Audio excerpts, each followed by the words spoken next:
building him for crit and attack speed. If you just get him with a bunch of health, sure, he becomes unkillable, but at what cost? You know, the enemies can completely neglect you because you're not really a threat on offense anymore. Here, I'll just try to hold the fort against Corki and get as many kills as I can on these creeps. I'm not looking to get a kill on a champion here. I'm just looking to hold down the bottom lane and get as much gold as possible.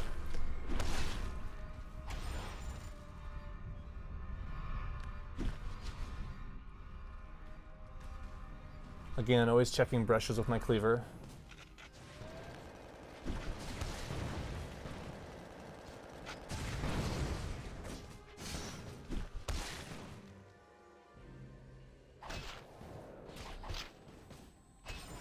Here you'll see me unlock the camera every once in a while.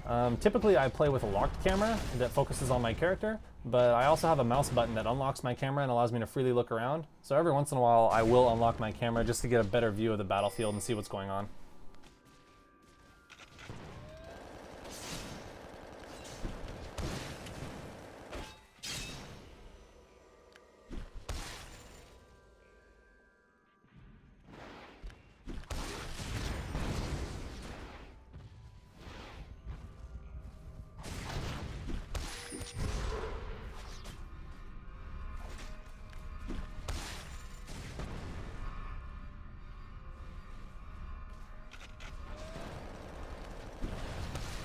This is a pretty boring section. We're back to the same stuff we did earlier in the game with laning and trying to keep safe.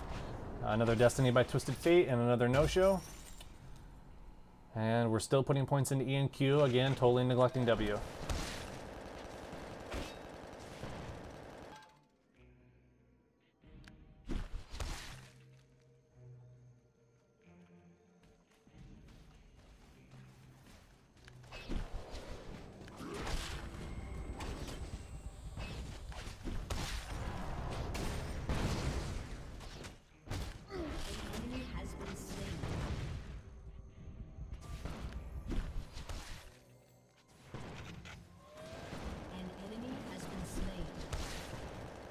It looks like our Cassian's doing a bit of work now, which is always nice. He had kind of a slow start, so it's nice to see him bounce back.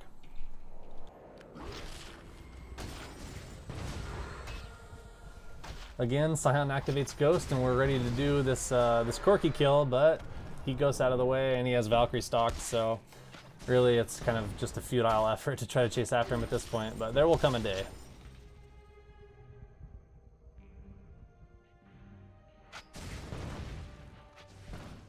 Here I'm trying to get a cleaver shot on Corki, and I had to kind of hook around some creeps there, but it ended up connecting. I was actually quite surprised.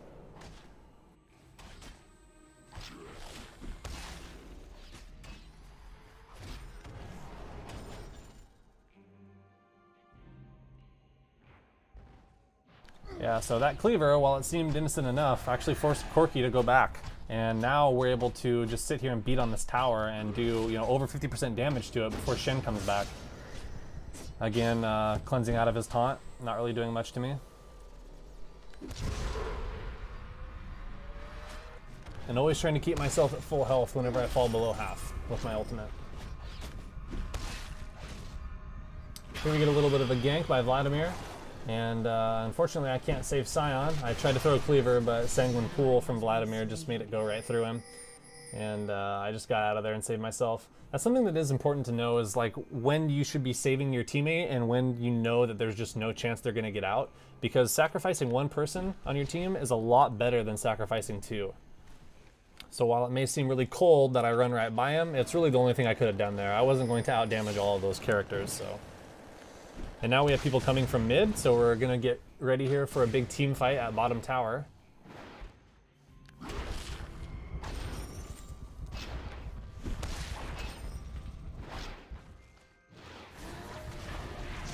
My team goes a little crazy right here trying to kill Corki, which is good, but unfortunately the rest of their team is at absolute full health, so it's really not a good idea for us to stick around in this situation, and as a result, Wolf ends up getting killed.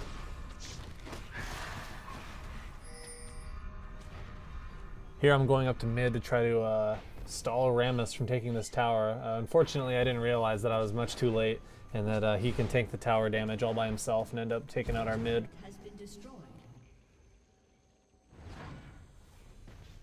Scion shows up here with me, and I managed to get a cleaver off, and we slow down Rammus a bit, but you're not going to out-damage Rammus, especially when he already has a Sunfire cape, so we were just kind of delaying the inevitable there, so I just let him go.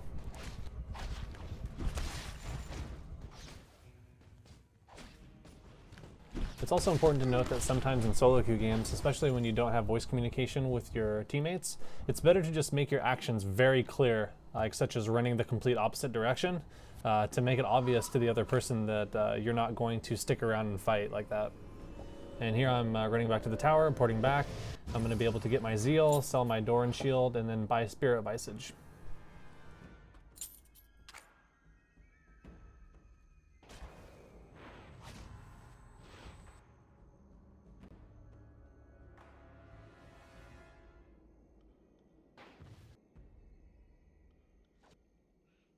I'm going to go ahead and head down and defend bottom tower here from Corki.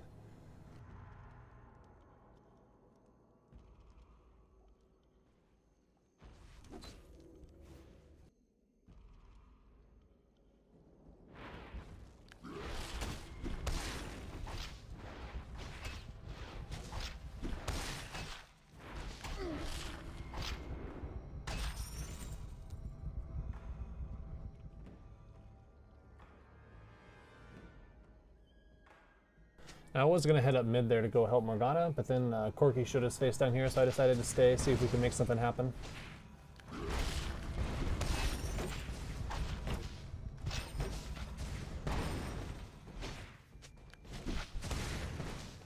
Just a little harassing.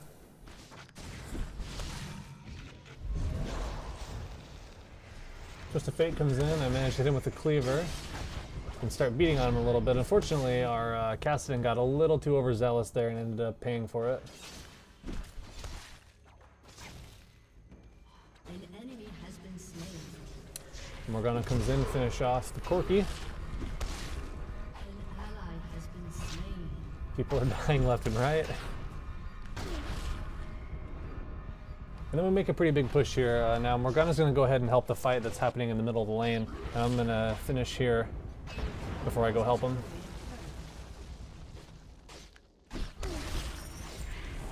Now with me and Wolf, we can take down the tower very quickly. Here you see I'll do a little 360, let the creeps go in front of me, and then Wolf and I proceed to basically melt this tower.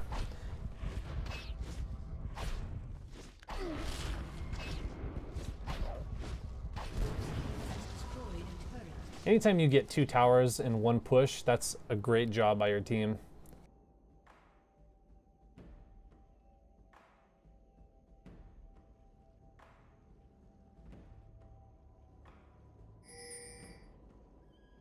I'll stop off here briefly and get Dragon. I can get Dragon by myself from like level 6 or so on, but it's always nice when you get some help from Wolf.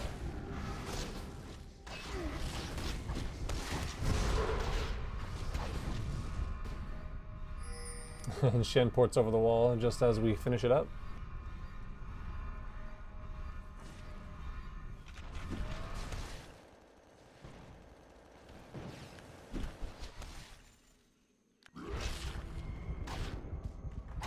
Now the ward that was placed at Dragon is revealing Rammus coming up to our blue buff.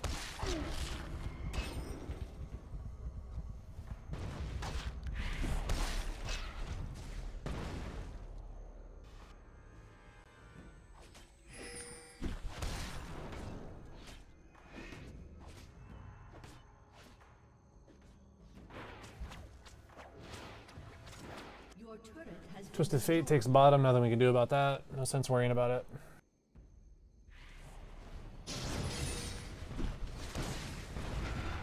And this is the beginning of a little sequence where Kassadin jumps in and starts a team fight, and it just goes really bad for us really quickly.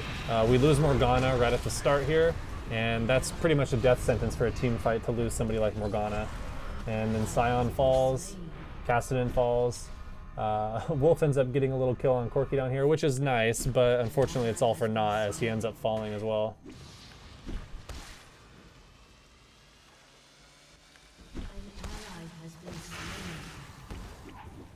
Of course, Mundo's cleavers have a slowing property, so whenever I'm running from somebody, I'll always turn around and throw a cleaver at them. That allows me to get away quicker when I don't have my ultimate up. Just kind of messing around here. There's really nothing I can do to all these guys. They're 3 very tanky characters at this part of the game.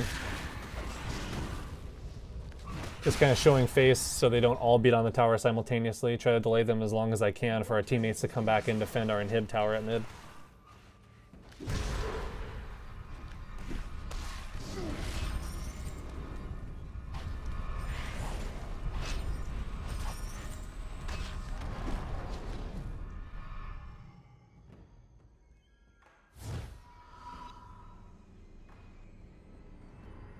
I'll port back here to fill up on life.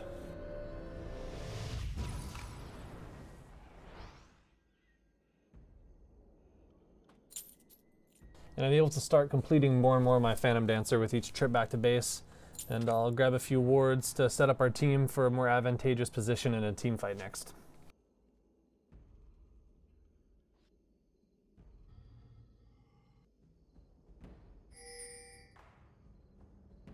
The place I pinged on the map here is one of my favorite spots to place a ward after mid tower has been lost. You see, as on my way up there, Scion actually places a ward right in that brush, so I don't have to, but it's a very good place for a ward, as well as the ward here at our blue buff, if we've lost our bottom tower as well.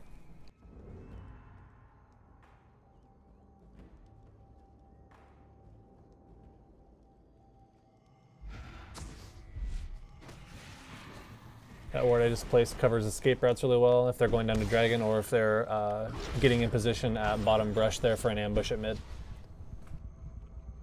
Here I'm going to be placing a ward right inside Baron because they have a Corki on their team who can use Phosphorus Bomb to reveal wards, and typically he'll check the area just outside of Baron. So I place it at the back of the Baron to sort of get around that. And here we have a team fight that I foolishly rush into.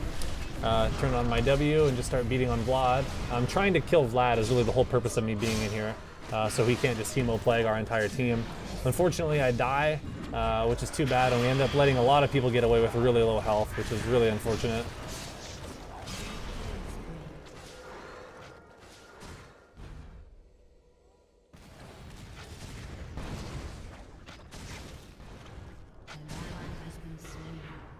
I felt like our overall damage output during that skirmish was really poor.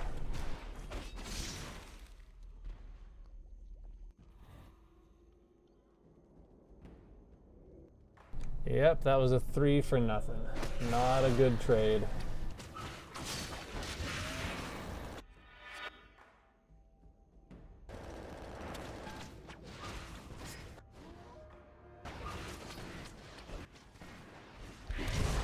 Luckily here, the enemy team sticks around long enough for us to get back.